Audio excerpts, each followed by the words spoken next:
फतेहपुर सीकरी, आप जानते हैं फतेहपुर सीकरी जो थी वो अकबर की राजधानी थी। अकबर ने अपनी राजधानी जो है ये फतेहपुर सीकरी में बनाई थी। और चलिए अब आपसे एक बहुत डिफिकल्ट क्वेश्चन पूछता हूँ। अकबर का जो बेटा है जहांगीर, जब वो पैदा हुआ था तो एक संत को सम्मानित करने के लिए अकबर ने फतेहपुर सीकरी राजधानी बनाई थी। क्या आप उन संत का नाम कमेंट्स में लिख के बता सकते हैं? क्योंकि अकबर पे इन संत की बहुत कृपा थी, इन सूफी संत की बहुत कृपा थी, तो अकबर ने इनको, जब जहांगीर का जन्म हुआ तो इनको सम्मानित करने के लिए फतेहपुर सीकरी में अपनी राजधानी बनाई थी। फतेहपुर सीकरी आगरा से लगभग 10-15 किलोमीटर दूर है और फतेहपुर सीकरी में बहुत सारी जगह है, जैसे बुलंद दरवाजा है और बहुत सारी चीजें हैं। तो वहां पे एक इबादत खाना भी है। आपको यह बताना है इबादत खाना क्या था। इबादत खाना क्या था? सबसे पहला, ये वो मस्जिद थी जहां पे सिर्फ जो शाही परिवार है यानी अकबर और उसके परिवार के लोग, वो वहां पे यूज करते थे इस मस्जिद को अपनी प्रेयर के लिए। दूसरा, ये अकबर का प्राइवेट चैम्बर था प्रेयर के लिए, यानी सिर्फ अकबर यूज करता था इबादत खाना को प्रेयर करने के लिए। तीसरा, ये वो हॉल था इबादत खाना जहां पे अकबर जो राजा था वो दूसरे धर्म के जो ज्ञानी लोग हैं उनके साथ डिस्कशन किया करता था, दूसरे धर्म के जैसे हिंदू धर्म वगैरह। चौथा, ये वो कमरा है जिसमें जो अमीर लोग थे, जो नोबल्स थे, पढ़े लिखे अमीर लोग, एलिट लोग, अलग अलग धर्मों के, वो आपस में मिलके बातें किया करते थे, इबादत खाना। इसका आंसर है सी। ये वो कमरा था जहां पे अकबर राजा दूसरे धर्म के ज्ञानी लोगों के साथ डिस्कशन किया करते थे। सो आंसर है सी। और फतेहपुर सीकरी में आपको बता दूं, सलीम चिश्ती का मकबरा है, बुलंद दरवाजा है, पंचमहल है, जोधा भाई का पैलेस है, इबादत खाना है, ये सब चीजें हैं फतेहपुर सीकरी में। चलिए अब आते हैं, ये लक्ष्मीकांत से है ये क्वेश्चन। इसमें आपको जो धारा और वो धारा किस चीज से रिलेटेड है वो आपको मैच करना है, यानी सही सुमेलित करिए। आर्टिकल 21, ये 4 ऑप्शन है, यानी कि जो traffic, prohibition of traffic in human beings and force labour, बंधुआ मजदूरी जो है उसको रोकने के लिए। दूसरा, बच्चों में जो बच्चों को रोजगार देना, यानी prohibition of employment of children in factory, फैक्ट्रियों में बच्चों से काम करवाना, उसको रोकने के लिए। अल्पसंख्यकों के जो इंटरेस्ट हैं उनको प्रोटेक्ट करने के लिए। और लाइफ एंड पर्सनल लिबर्टी, इसको प्रोटेक्ट करने के लिए। सो इसमें एक तो बड़ा आसान है और वो है आर्टिकल 21 जो कि है fourth, protection of life and personal liberty. फिर आर्टिकल 23 जो है ये बंधुआ मजदूरी जो है उसको रोकता है, यानी B1। So A for B1, तो यानी आंसर या तो थर्ड होगा या फोर्थ होगा। आर्टिकल 24 जो है ये बच्चों को फैक्ट्रियों में काम करने से प्रोहिबिट करता है, रोकता है। सो C2 यानी आंसर हो गया थर्ड। और डी के साथ हो गया थर्ड, यानी कि अल्पसंख्यकों के जो इंटरेस्ट हैं वो प्रोटेक्ट किए जाते हैं आर्टिकल 29 द्वारा। यहाँ पे आप देख सकते हैं, लक्ष्मीकांत खोलेंगे आपको सबसे पहले मिल जाएगा, इसमें कोई ऐसी बात नहीं है, आराम से आप इसे पढ़ सकते हैं। चलिए, एक काफी डिफिकल्ट सवाल है, ये काफी डिफिकल्ट है। अगर अगर किसी वेटलैंड को, वेटलैंड होता है सिर्फ कोई भी ऐसा इलाका, कोई भी दुनिया का ऐसा इलाका जहां पे नमी हो, बस खत्म बात, वो वेटलैंड है। चाहे वो कीचड़ हो, चाहे वो कोई दलदल हो, चाहे वो कोई डेल्टा वाला एरिया हो, चाहे जहां नदी समुद्र से मिलती है वो वाला इलाका हो, चाहे कोई जोड़ हो, तालाब हो, ये सब वेटलैंड है, सीधी सी बात, ठीक है। यानी जल संसाधन जहां है वो वेटलैंड हो गया। तो अगर कोई वेटलैंड इंटरनेशनल इंपॉर्टेंस का, वेटलैंड ऑफ इंटरनेशनल इंपॉर्टेंस का मतलब है अगर वो रामसर साइट हो, रामसर साइट, कमेंट्स में लिख के ये बताओ ये रामसर जो शहर है ये कौन से देश में है जिसके नाम पे हम इन्हें रामसर साइट बोलते हैं। रामसर कौन से देश में है, कमेंट्स में लिख के बताओ। तो अगर कोई वेटलैंड ऑफ इंटरनेशनल इंपॉर्टेंस, अगर हम उसे मॉन्ट्रिक्स रिकॉर्ड में रख देते हैं तो इसका क्या मतलब है? सवाल को ध्यान से सुनो। अगर किसी वेटलैंड, ये एनवायरमेंट इकोलॉजी का क्वेश्चन है, वो भी स्टैटिक का, वेटलैंड ऑफ इंटरनेशनल इंपॉर्टेंस को अगर हम मॉन्ट्रिक्स रिकॉर्ड में रख देते हैं, इसका क्या मतलब है? सबसे पहला, इसका मतलब यह है कि जो वेटलैंड है वो ह्यूमन इंटरफेरेंस यानी मानव जाति की वजह से बर्बाद हो रहा है, उसमें कुछ परिवर्तन आ रहे हैं वेटलैंड में बिकॉज ऑफ ह्यूमन इंटरफेरेंस, पहला। दूसरा ये कि इसका ये मतलब है कि ये जो वेटलैंड है इसको अटेंशन की जरूरत है और इसको कंटिन्यूसली हमें रिव्यू करना पड़ेगा, यानी इसमें क्या क्या बदलाव आ रहे हैं वो हमें देखने पड़ेंगे। बी। सी, इसको वर्ल्ड हेरिटेज साइट का दर्जा दे दिया गया है, इसका ये मतलब है।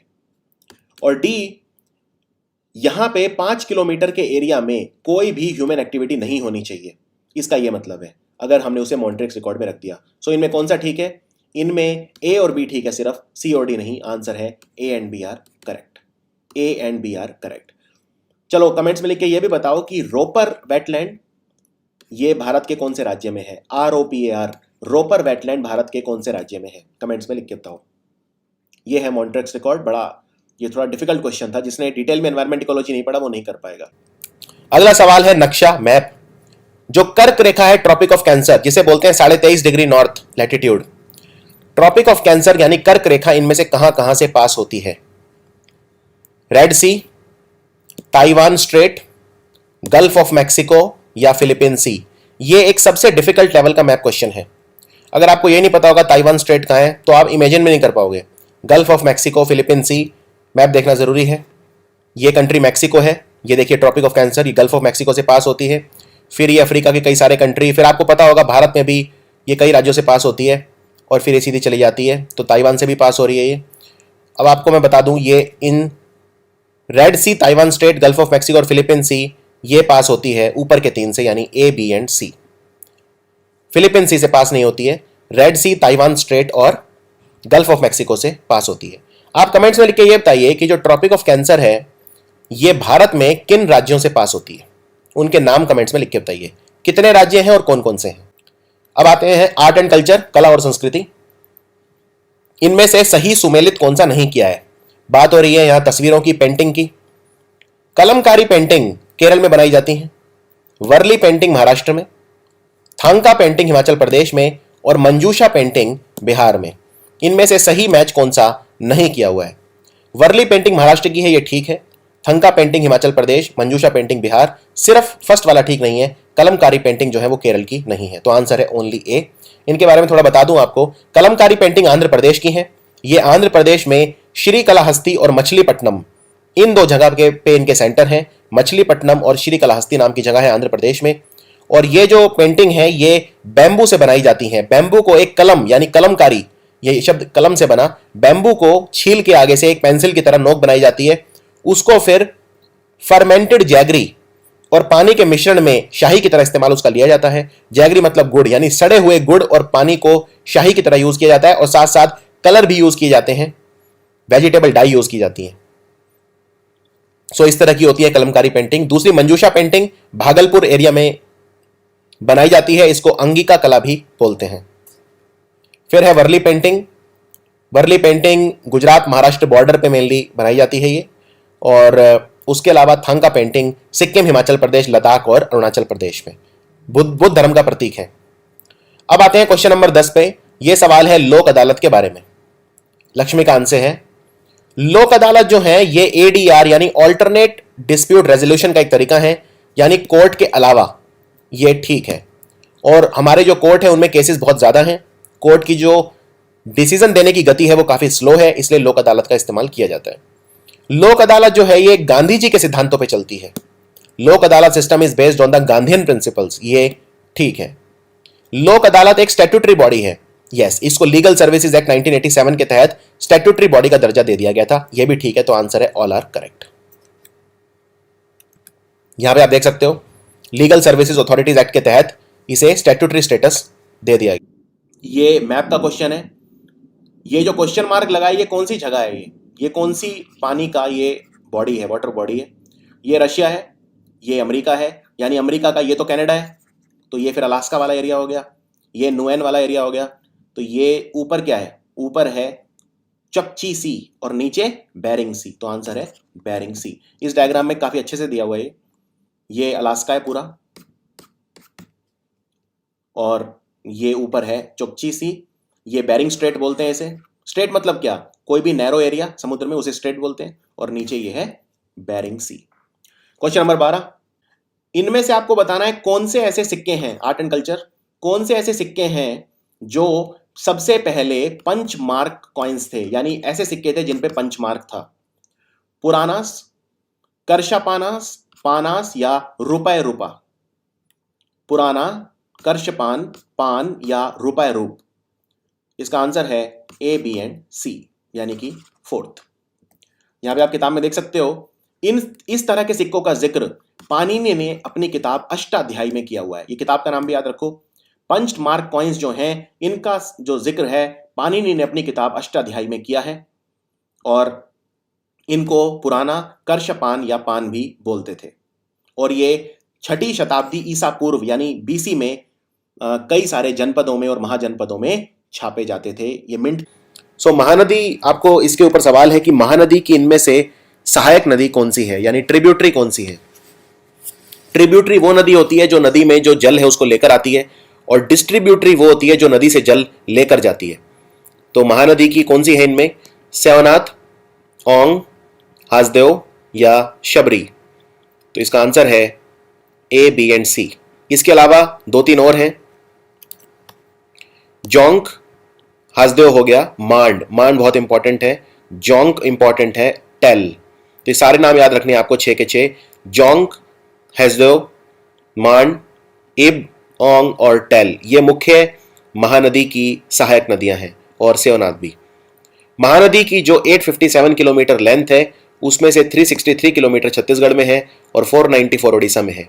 इसका मतलब यह है कि महानदी की सबसे ज्यादा जो लेंथ है वो उड़ीसा में है और दूसरे नंबर पे छत्तीसगढ़ में है। आपको यह बताना है कि सही मैच करना है, extinct in the wild, critically endangered, endangered और वल्नरेबल, और इनके मीनिंग क्या है।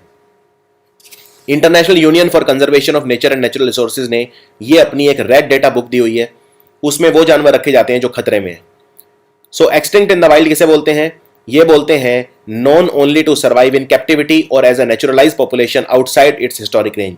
यानी अगर कोई जानवर पूरी तरह से लुप्त है तो वो एक्सटिंक्ट है, और अगर जहां पे वो मिलना चाहिए वहां नहीं मिलता तो एक्सटिंक्ट इन द वाइल्ड है। यानी कि मान लो कोई अगर कैप्टिविटी में है या किसी ने अपनी बंदी बना के रखा हुआ है जानवर को, सिर्फ वहीं पर वो जीवित है, लेकिन जहां मिलना चाहिए वहां वो नहीं मिलता, तो उसको बोलते हैं एक्सटिंक्ट इन द वाइल्ड। फिर है क्रिटिकली एंडेंजर्ड। क्रिटिकली एंडेंजर्ड मतलब जो बहुत ही ज्यादा रिस्क पे है, अति विलुप्त प्राय है जो, तो बी का होगा 1। और एंडेंजर्ड मतलब जो क्रिटिकली एंडेंजर्ड से कम रिस्क पे है, यानी high risk, extremely high risk critically endangered, और सिर्फ हाई रिस्क एंडेंजर्ड। वल्नरेबल होता है अगर high risk of endangerment in the wild हो, यानी D3। सो इसका आंसर हो गया second, A for B1C2 D3। Question number 4 पे आते हैं, मैप का क्वेश्चन है। इंटरनेशनल डेट लाइन ये कहां से पास होती है, Malacca strait, Bering strait, Cook strait या मकसर स्ट्रेट। तो इसके लिए आपको पता होना चाहिए इंटरनेशनल डेट लाइन। देखो ये जो है ये यूनाइटेड किंगडम, ये लंदन है, तो ये एक लाइन है जिसको बोलते हैं 0 डिग्री लॉन्गिट्यूड। इसे हम ग्रीनविच मेरिडियन टाइम लाइन भी बोलते हैं, और इसी को हम रेफरेंस बनाते हैं कि जो टाइम है वो प्लस और माइनस कितना करना चाहिए। जैसे ये इंडिया है, तो ये है इंडिया का इंडियन स्टैंडर्ड टाइम।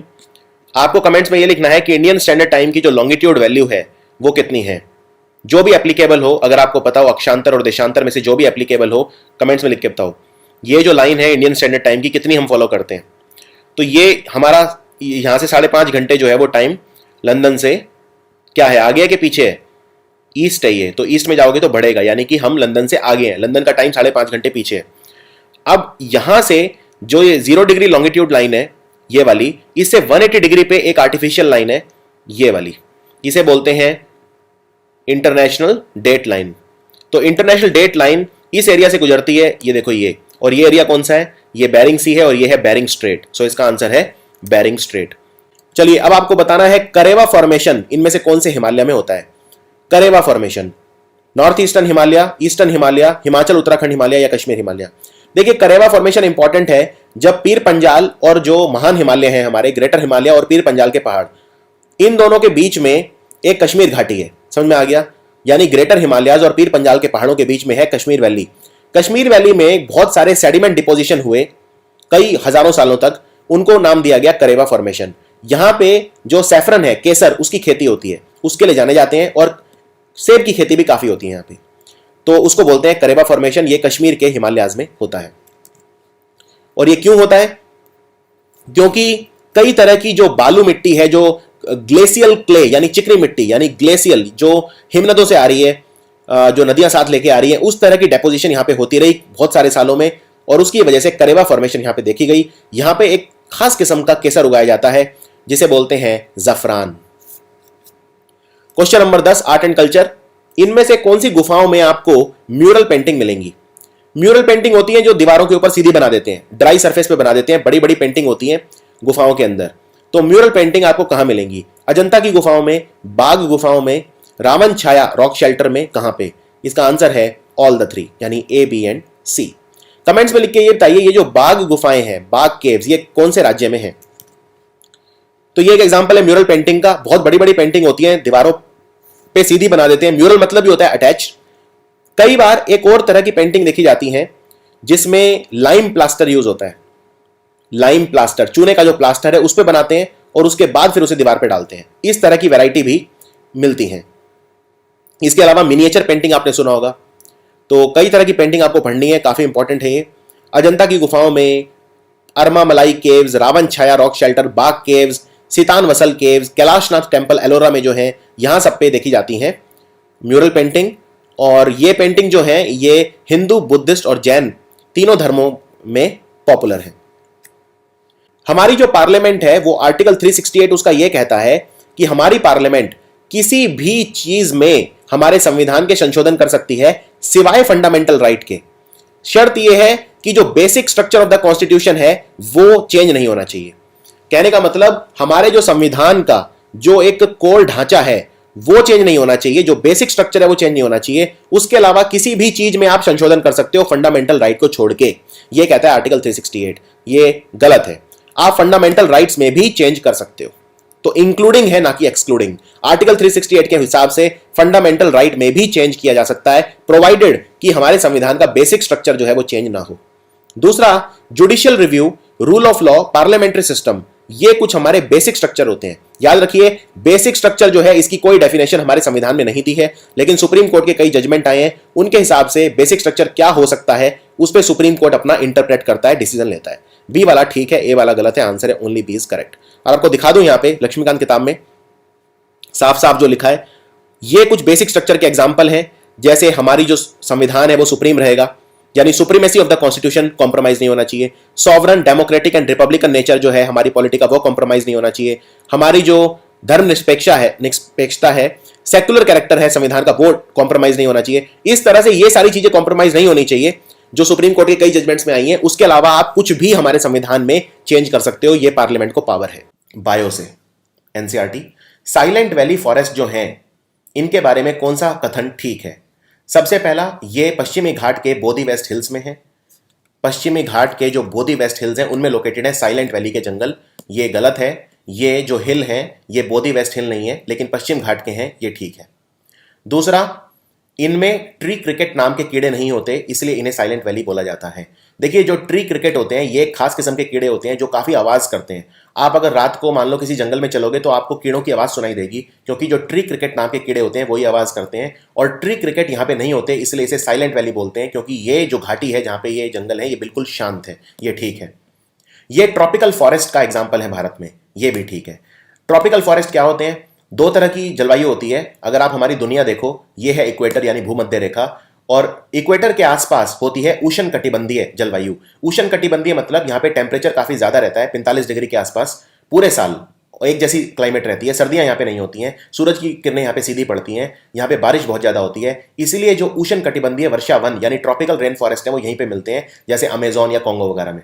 ठीक है। उसके बाद अगर आप ऊपर जाओगे, कर्क रेखा और नीचे मकर रेखा, यानी 23.5 डिग्री नॉर्थ कर्क रेखा और 23.5 डिग्री साउथ मकर रेखा, तो इनके आसपास मिलती है आपको उपोषण कटिबंधीय यानी कि सब ट्रॉपिकल क्लाइमेट। सब ट्रॉपिकल क्लाइमेट में क्या होता है? सर्दियां थोड़ी सी होती हैं, 2 से 3 महीने, और बाकी पूरे टाइम गर्मी का मौसम होता है। जैसे जो भारत में मिलती है वो मिलती है सब ट्रॉपिकल क्लाइमेट, क्योंकि भारत जो है वो भारत से भूमध्य रेखा पास नहीं होती है, भारत से ट्रॉपिक ऑफ कैंसर पास होता है 8 राज्यों से। तो भारत में सब ट्रॉपिकल क्लाइमेट मिलती है। और फिर और ऊपर जाओगे तो टेम्परेट, और ऊपर जाओगे तो फिर पोलर जोन आ जाता है, वो सब। तो ट्रॉपिकल रेन फॉरेस्ट जो है वो पश्चिम घाट पे भारत में मिलते हैं, इसमें कोई शक नहीं है, क्योंकि बारिश बहुत ज्यादा है और टेम्परेचर बहुत ज्यादा है। तो पश्चिम घाट पे जो पेड़ है वो हमारे वर्षा वन का एग्जाम्पल है, यानी उष्ण कटिबंधीय वर्षा वन। तो इसमें बी और सी जो है ये ठीक है, आंसर है सेकंड। और जो बोधी वेस्ट हिल है वो बोधी वेस्ट हिल नहीं है, वो कुंडली हिल बोलते हैं। जो साइलेंट वैली फॉरेस्ट है वो कुंडली हिल में है पश्चिम घाट पे, ना कि बोधी वेस्ट हिल में। चलिए बातें क्वेश्चन नंबर 4 पे। ये है स्टैटिक एनसीईआरटी ज्योग्राफी से। मोरैन, मोरैन बोलते हैं हिमोर्ड को, हिमोर्ड। तो हिमोर्ड क्या होता है, मोरैन क्या होता है? मोरैन जो होते हैं ये बने होते हैं pieces of rocks that are shattered by frost action embedded in the glacier and brought down the valley. यानी जो हिमनद होते हैं, जो ग्लेशियर होते हैं, बर्फ से जमे हुए जो बर्फ के बड़े बड़े टुकड़े होते हैं जो तैरते हैं, उन्हें बोलते हैं हिमनद यानी कि ग्लेशियर। ग्लेशियर जब पहाड़ों से टूट के नीचे आते हैं तो अपने साथ वो जो भी बालू, मिट्टी, पत्थर और ये सब जो लाते हैं, बजरी वगैरह, उनसे बनते हैं मोरैन। पहला ऑप्शन ये ठीक है। जब दो हिमनद आपस में एक जगह मिलते हैं तो उनके बीच की जो बाउंड्री होती है वो बनाती है मीडियल मोरैन। तो जो दो लेटरल मोरैन होते हैं, यानी एक हिमनद ये है, इसका ये है लेटरल मोरैन, और ये दूसरा हिमनद है, ये है इसका लेटरल मोरैन, यानी दो जब लेटरल मोरैन मिलते हैं तो एक बनता है मीडियल मोरैन। ये भी ठीक है, आंसर है, बोथ आर करेक्ट। मैं आपको डायग्राम में दिखा देता हूं, बड़ा आसान हो जाएगा। एक रियल डायग्राम दिखाता हूं। ये देखो, ये जो हिमनद है ये नीचे की तरफ आ रहा है, बर्फ नीचे की तरफ बह रही है पहाड़ से, और ये अपने साथ मिट्टी विट्टी काफी चीजें लेके आती है, बालू बजरी पत्थर बोल्डर बड़े बड़े कंकड़। तो ये बर्फ से इनका जो घनत्व है वो अलग होता है, तो ये अलग हो जाते हैं। तो ये एक हिमनद है, ये दूसरा हिमनद है जो नीचे की तरफ बह रहा है, और ये जो बीच में है ये है मीडियल मोरैन, मीडियल हिमोड है ये, ठीक है। और जो साइड में ये पत्थर वगैरह डिपॉजिट हो गए, मिट्टी वगैरह ये सब, ये है लेटरल। तो ये वाला जो ये एक हिमनद ये रहा, ठीक है, और दूसरा ये रहा। अब अगर इसकी मैं बात करूं तो इसके दो लेटरल हैं, एक ये वाला और एक ये वाला बीच में, और इस वाले के भी दो हैं, एक बीच में और एक साइड में। तो बीच में क्या हुआ, दोनों अलग अलग हिमनदों के लेटरल मोरैन मिल गए और ये बन गया मीडियल मोरैन। तो ये बिल्कुल ठीक है। यहां पे आप डायग्राम में देख सकते हो, ये जो नीचे बह रहा है ये मीडियल मोरैन है इसका, ये मीडियल मोरैन है इसका, और दोनों के लेटरल यहां पे मिले हैं, और ये लेटरल है जो साइड में है। साइड में जो मिट्टी बालू बजरी वगैरह जमा हो गई वो है लेटरल मोरैन, और जहां पे ये खत्म होते हैं ये है टर्मिनल मोरैन। चलिए अब है जॉइंट सेटिंग। लक्ष्मीकांत से सवाल है, ये जॉइंट सेटिंग क्या होता है? आपने बिल लोकसभा में पास कर दिया, राज्यसभा उसे पास नहीं होने दे रही, बार बार ये हो रहा है, तो फिर राष्ट्रपति जो है वो आर्टिकल 108 के हिसाब से जॉइंट सेटिंग का प्रावधान है। जॉइंट सेटिंग यानी लोकसभा राज्यसभा साथ साथ बैठेंगे। डेडलॉक को ब्रेक करने के लिए जॉइंट सेटिंग किया जाता है। तो जॉइंट सेटिंग किन सूरतों में राष्ट्रपति बुला सकता है? सबसे पहला, अगर जो बिल है वो दूसरा जो हाउस है, यानी लोकसभा ने पास कर दिया राज्यसभा ने पास नहीं किया, या राज्यसभा ने पास कर दिया लोकसभा ने पास नहीं किया, उस केस में बिल रिजेक्ट अगर हो रहा है किसी भी हाउस द्वारा, तो डेडलॉक को ब्रेक करने के लिए जॉइंट सेटिंग बुला सकता है। पहले वाला ठीक है। अगर जो दोनों हाउसेज हैं लोकसभा और राज्यसभा, किसी बिल में किए हुए संशोधनों को लेकर उनमें मुटाव है किसी तरह का या डिसएग्रीमेंट है, तो ये बुला सकता है। यानी कि अगर किसी बिल में कोई संशोधन करने हैं, उनको लेकर डिसएग्रीमेंट है, तो जॉइंट सेटिंग बुलाई जा सकता है, ये भी ठीक है। लेकिन याद रखो, जॉइंट सिटिंग जब बैठेगी तो उसमें नए अमेंडमेंट, नए संशोधन सजेस्ट नहीं किए जा सकते। सिर्फ वही संशोधन होंगे जिन पे डिसएग्रीमेंट होगा। ऐसा नहीं है कि दोनों हाउस बैठ गए लोकसभा और राज्यसभा और उसके बाद आप नए नए जो संशोधन है उनको सुझा रहे हो, ऐसा नहीं है। अगर 6 महीने से ज्यादा बीत गए हैं और कोई भी हाउस उस बिल को पास नहीं कर रहा है, यानी कि उस बिल को रिसीव कर लिया है हाउस ने लेकिन उस पर कोई एक्शन नहीं हुआ है, वो पास नहीं हुआ है, तो जॉइंट सेटिंग बुला सकता है, ये भी ठीक है। तो आंसर है ए, बी एंड सी, तीनों ठीक है। एक बात आपको बता दूं, जॉइंट सेटिंग जो होती है वो सिर्फ ऑर्डिनरी बिल के केस में होती है। मनी बिल के केस में तो कोई मतलब ही नहीं है जॉइंट सेटिंग का, क्योंकि मनी बिल के केस में राज्यसभा की कोई औकात नहीं है। लोकसभा ने पास कर दिया, राज्यसभा का कोई मतलब नहीं है उसमें। और जो कॉन्स्टिट्यूशनल अमेंडमेंट बिल है, कॉन्स्टिट्यूशनल अमेंडमेंट बिल में जॉइंट सेटिंग का कोई प्रावधान नहीं है। मैं रिपीट करता हूं, संविधान को अगर संशोधन करने वाला जो विधेयक होता है कॉन्स्टिट्यूशनल अमेंडमेंट बिल, उसमें भी जॉइंट सेटिंग नहीं बुलाई जाती। और संविधान जो हमारा अमेंडमेंट जो होता है वो होता है आर्टिकल 368 के हिसाब से। और एक बात और बता दूं, जॉइंट सेटिंग भारत के इतिहास में सिर्फ 3 बार बैठी है अब तक। एक है dowry prohibition bill 1960, banking service commission repeal bill 1977 और प्रिवेंशन ऑफ टेररिज्म बिल 2002, जो पोटा आया था जिसमें प्रिवेंशन ऑफ टेररिज्म। चलो अब अगला क्वेश्चन, नक्शा मैप। ये पिंड एरिया कौन सा है? ठीक है, पिंड एरिया, ये बड़ा इंपॉर्टेंट एरिया है ये वाला। ये कौन सा समुद्र है? ये दिखाया हुआ है, ये रशिया है। जो नहीं जानते, ये रशिया है, इतना बड़ा भूभाग ये रशिया है। ये हमारे नॉर्डिच कंट्रीज है, नॉर्वे, स्वीडन, फिनलैंड वगैरह, स्कैंडिनेविया बोलते हैं इस पार्ट को। तो ये क्या है? ये देखो, ये तो आप पहचान गए होंगे, ये बाल्टिक सी है, ये तो सब पहचान गए होंगे। बाल्टिक सी बहुत बार दिखा चुका हूं मैं आपको। ये गल्फ ऑफ फिनलैंड है, ठीक है। अब ये 2 लेक हैं बीच में, लेक ओमेगा और लेक ये है लडागा। ये कौन सा समुद्र है? ये है व्हाइट सी। यहां पे देख लो डायग्राम में, ये बाल्टिक सी हो गया, ठीक है। ये गल्फ ऑफ फिनलैंड, ये लेक लडोगा और ये हो गया लेक ओमेगा और ये है व्हाइट सी। ये बहुत इंपॉर्टेंट क्वेश्चन है, एनसीईआरटी से है ये, एनसीईआरटी ज्योग्राफी। जब कोई भूकंप आता है, जब कोई अर्थक्वेक आता है, तो कई तरह की तरंगें निकलती हैं, ठीक है। एक तो होती है बॉडी वेव्स। बॉडी वेव्स 2 तरह की होती हैं, प्राइमरी और सेकेंडरी, यानी जिन्हें बोलते हैं पी वेव और एस वेव, और एक होती है सरफेस वेव, ठीक है। अब आपको बताना है इनमें से जो भूकंप आता है उसमें से जो तरंगें निकलती हैं, भूकंप की तरंगें, उनके बारे में क्या ठीक है। जितना ज्यादा मटेरियल का घनत्व होगा उतनी ही ज्यादा स्पीड होगी सरफेस वेव्स की। यानी एक तो बॉडी वेव होती है 2 तरह की और एक सरफेस वेव होती है, ठीक है। तो जो सरफेस वेव होती हैं इनकी स्पीड उतनी ही बढ़ जाएगी जितने ज्यादा डेंसिटी, जितने ज्यादा घनत्व के मटेरियल से पास करेंगी, ये बिल्कुल ठीक है। जो एस वेव होती हैं ये ज्यादा तेजी से दौड़ती हैं पी वेव्स के मुकाबले, ये गलत है, उल्टा है। जो पी वेव है इनकी स्पीड ज्यादा होती है एस वेव से। जो एस वेव होती हैं ये सॉलिड, लिक्विड और गैस तीनों से पास हो सकती हैं। ये भी गलत है। जो पी वेव है ये पास हो सकती है सॉलिड, लिक्विड और गैस से। सॉलिड, लिक्विड, गैस से तीनों से पी वेव पास हो सकती है। जो एस वेव है ये सिर्फ और सिर्फ पास हो सकती है सॉलिड से, लिक्विड और गैस से पास नहीं हो सकती। जो सरफेस वेव होती हैं ये सबसे ज्यादा तबाही मचाती हैं, जैसे मकान को गिराना वगैरह, ये बिल्कुल ठीक है, क्योंकि सरफेस वेव जो हैं इनकी ये मतलब ज्यादा बड़ी होती हैं, इसलिए ये सबसे ज्यादा डिस्ट्रक्टिव होती हैं, इनका एम्पलीट्यूड काफी ज्यादा होता है। तो इसमें ए और डी ठीक है, तो आंसर है first, A and D R correct. A and D R correct. यहां पे आप लिखा हो देख सकते हो एनसीईआरटी में, ये पूरा वही दिया है जो मैंने बताया आपको। दो तरह की अर्थक्वेक की वेव्स होती हैं, बॉडी वेव और सरफेस वेव। बॉडी वेव फिर दो तरह की होती हैं, और यहां पे साफ साफ लिखा है जितना ज्यादा मटेरियल डेंस होगा उतनी ही ज्यादा वेलोसिटी होगी। और यहां पे आप देख सकते हो ये पी वेव है, ये एस वेव है, इनका एम्पलीट्यूड देख रहे हो कितना कम है, और सरफेस वेव का देखो एम्पलीट्यूड कितना ज्यादा है। तो इसीलिए ये ज्यादा तबाही मचाती हैं, पूरे मकान के मकान गिरा देती हैं सरफेस वेव्स। सबसे पहले सबसे ज्यादा स्पीड किसकी होती है? पी वेव की। इसीलिए पी वेव सबसे पहले रिकॉर्ड होती है सीस्मोग्राफ पे। सीस्मोग्राफ समझते हो कि नहीं? आपने रिक्टर स्केल सुना है? रिक्टर स्केल पे तीव्रता आती है भाई, जो भूकंप आया था वो उसकी तीव्रता 7 थी, 6 थी, 8 थी, फला इत्यादि। रिक्टर स्केल में जो ग्राफ निकल के आता है उसे बोलते हैं सीस्मोग्राफ। और सीस्मोग्राफ पे ये तरंगे होती हैं, पी, क्यू, सरफेस वेव वगैरह, तो मतलब उसी तरह से चीजें आगे बढ़ती हैं। चलो अब आते हैं आर्ट एंड कल्चर। एक क्वेश्चन तो मैं डालता ही हूं आर्ट एंड कल्चर का। ये बताओ कि जो उर्दू भाषा होती है, उर्दू स्क्रिप्ट मतलब होता है लिपि, तो उर्दू भाषा की लेखनी की कला का जो विस्तारित भाग है उसे क्या बोलते हैं? शाहमुखी, गुरुमुखी, खरोस्थी या कडम्बा? उर्दू भाषा की विस्तारित जो फॉर्म है, एक्सटेंडेड फॉर्म, उसको इनमें से कौन सी स्क्रिप्ट में या लिपि में लिखा जाता है? इसका आंसर है सिर्फ शाहमुखी, यानी ओनली ए। सो आंसर है फर्स्ट। कमेंट्स में लिख के ये बताओ ये जो गुरुमुखी लेखनी है ये कौन सी भाषा की है? गुरुमुखी। जो उर्दू भाषा है उसमें जो अल्फाबेट होते हैं वो राइट टू लेफ्ट अल्फाबेट होते हैं, यानी लेफ्ट टू राइट नहीं, राइट टू लेफ्ट, दाएं से बाएं। और ये पर्शियन अल्फाबेट, यानी जो ईरान से पद्धति आई थी लिखने की, उसी का एक प्रकार है।